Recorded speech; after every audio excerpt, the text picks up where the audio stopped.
আমি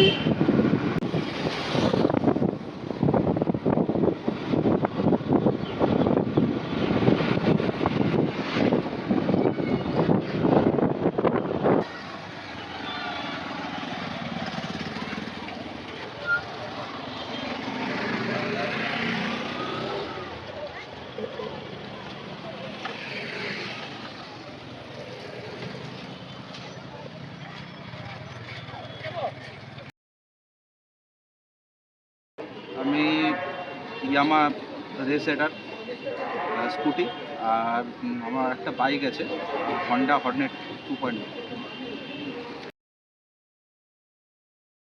মেনটেন্যান্স বলতে পেট্রোল যেমন স্কুটিতে 30 থেকে 35 কিলোমিটার মাইলেজ দেয়।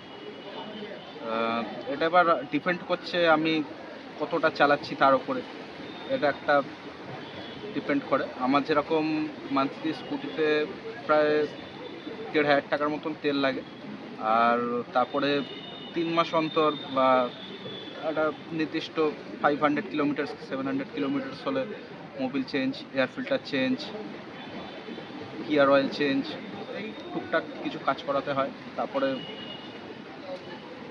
চাকাতে হাওয়া দেয়, এরকম অনেক কিছু নানা রকম জিনিস থেকে থাকে। বাইকের ক্ষেত্রে হচ্ছে বাইকেরটায় মাইলেজটা বেশি হয়, কারণ যেহেতু গিয়ার আছে গাড়িতে।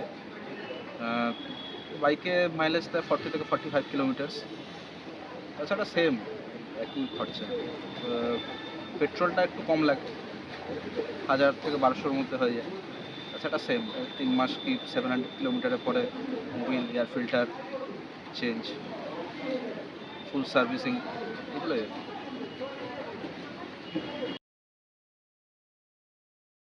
ইলেকট্রিক সাইকেল তো কোনোদিন চালাইনি, বাট দেখেছি, খুব রেয়ার দেখেছি রাস্তায়। যতটা দেখেছি ইলেকট্রিক সাইকেলগুলো মানে কোনো সেরকম একটা সাউন্ড নেই পাশ দিয়ে গেলে, বা খুব একটা হার্ডি গাড়ি নয়। এই আমার এখন দুটো গাড়ি নতুন। এবার ইলেকট্রিক ভেহিকেল যদি সেরকমভাবে অ্যাভেলেবেল হয়, সেরকম টাইপের নতুন নিউ ফিচার্স মডেল পার করে, তাহলে কেন নেব না, অ্যাফোর্ডেবল যদি হয়। জেনারেলি পেট্রোল ভেহিকেলসের ক্ষেত্রে কি হয়, পেট্রোলের প্রাইস এখন যেমন বেড়ে গেল কলকাতাতে, ইন্ডিয়াতেই পুরো ওয়ারের জন্যে। তো ইলেকট্রিক বাইক থাকলে কি হয়, এটা সমস্যাটা হয় না। আর পেট্রোলের ভেহিকেলস আর একটা সমস্যা আছে, যেটা হচ্ছে পলিউশন। কোনো গাড়ির 15 ইয়ার্স হয়ে গেলে তার ইঞ্জিন সম্ভবত, আমার আইডিয়াতে যত, আমি ঠিক জানি না ব্যাপারটা, তাও ইঞ্জিন খারাপ হয়ে গেলে অনেক পলিউশন, মানে সাইলেন্সার থেকে ধোঁয়া বার হওয়া থেকে শুরু হয়, অনেক কিছু প্রবলেম হয়। এগুলোর জন্যে electric vehicles one of the safest thing.